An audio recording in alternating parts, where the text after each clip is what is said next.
పళ్ళ కొట్టుకుంటుంటే దేవుని దూత అతని దగ్గరికి వచ్చాడు. పరాక్రమము గల బలాఢ్యుడా అని కేకేశాడు. యెహోవా నీకు తోడై ఉన్నాడు, నువ్వు భయపడకు అన్నాడు. అప్పుడు అతను ఏమన్నాడో తెలుసా? దేవుడు మాకు తోడుగా ఉంటే మేమెందుకు ఇలా బాధపడాలి, మేమెందుకు ఇలా కష్టపడాలి? మా పితరులు చెప్పారు, దేవుడు మమ్మల్ని ఐగుప్తు దేశం నుంచి నడిపించుకొచ్చాడంట, మాకు ముందుండి నడిచాడంట, మా పట్ల ఎన్నో అద్భుతాలు చేశాడట. ఇప్పుడు ఆ అద్భుతాలన్నీ ఏమైపోయినాయి అని అడిగాడు. నువ్వు అడుగుతావలా? నీ కష్టం వచ్చినప్పుడు, నీ బాధ వచ్చినప్పుడు, నీ సమస్య వచ్చినప్పుడు, దేవుడా నన్ను ఎందుకు వదిలేశావు అని అడుగుతారా? అడగరు. కానీ ఏం చేస్తారు? దూషిస్తారు. దేవుడు అన్యాయస్తుడండి.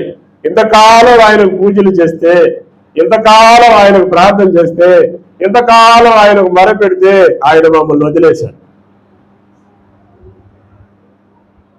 దేవుణ్ణి దూషించే వాళ్ళు ఎక్కువ కనపడతారు. కానీ దేవుడికి నీ హృదయంలో స్థానం లేకపోయినా నువ్వు దేవుణ్ణి దూషిస్తావు. నువ్వు రోజుకి ఎన్ని గంటలు ప్రార్థన చేస్తావు? అసలు ఏమండి, ఎంతసేపు నువ్వు దేవుని సన్నిధిలో గడుపుతావు? దానికి చెప్పలేరు. రోజుకి ఎన్ని గంటలు పనిచేస్తావు, రోజుకి ఎంత సంపాదిస్తున్నావు, ఇవన్నీ చెప్పగలుగుతారు. కానీ నువ్వు రోజుకి నీ కుటుంబం కోసం ఎంత ప్రార్థన చేస్తున్నావో నువ్వు చెప్పలే. కానీ ఇక్కడ గిద్యోను ఆ దేవదూతను అడిగాడు, ఏమైపోయాడు? మా దేవుడు ఏమైపోయాడు? మేమెందుకు ఇలా అయిపోయాం? మమ్మల్ని ఎందుకు ఇలా అప్పగించాడు?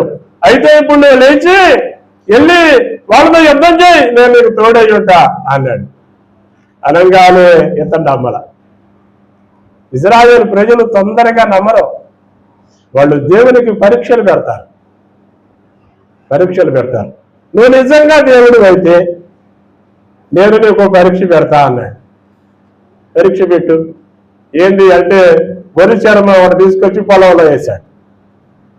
ఇదిగో ఈ గొర్రె చర్మం తడవాలి, పొలం తడవకూడదు అన్నాడు. అని వెళ్ళి పొద్దున్నే వచ్చాడు. పొద్దున్నే వచ్చేసరికి గొర్రె చర్మం తడిచింది. పిండితే గొర్రె చర్మంలో నుంచి నీళ్ళు వచ్చినాయి.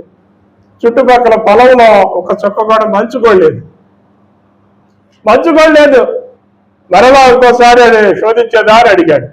అయితే మళ్ళీ ఈసారి ఏమడుగుతావు అడుగు అన్నాడు. ఈసారి పొలం తడిచిపోవాలి, ఈ చర్మం తడవకూడదు అన్నాడు. పరీక్ష పెట్టాడు. అది ఎవరిని బట్టి వస్తుంది పరీక్ష? నువ్వు నమ్ముకునే దేవుని బట్టి వస్తుంది. నువ్వు